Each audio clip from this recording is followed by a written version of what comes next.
এইভাবে একবার নিরামিষ আলুর দম বানিয়ে দেখো, সবাই খেয়ে খুব নাম করবে। প্রথমে আলুটাকে এইভাবে গোল গোল করে কেটে ভেজে নিয়েছি। এরপর একটা মশলা বানিয়ে নিয়েছি, তাতে দিয়েছিলাম আদা, টমেটো, কাঁচা লঙ্কা, কাজু বাদাম, চালমগজ, জিরে আর একটু ধনে। এবার একটা মশলা বানিয়ে নিয়েছি। এবার সেই তেলের মধ্যে দিয়ে দিয়েছি তেজপাতা, শুকনো লঙ্কা, জিরে আর গরম মশলা। তারপর সেই পেস্ট করা মশলাটা এর মধ্যে আমি দিয়ে দিয়েছি। 5 মিনিট একটু কষে নিয়ে দিয়ে দিচ্ছি একটু হলুদ, একটু লঙ্কার গুঁড়ো আর একটু লবণ।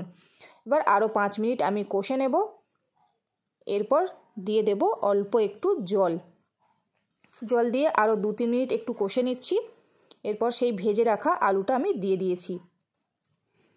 আরও 2-3 মিনিট একটু কষে নেব। এবার এর মধ্যে আমি দিয়ে দেব একটু স্বাদ মতো চিনি।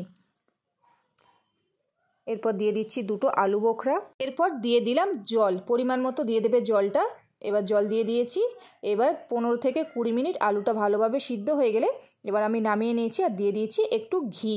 এই দেখো, এটা কিন্তু লুচির সাথে খুব ভালো লাগে।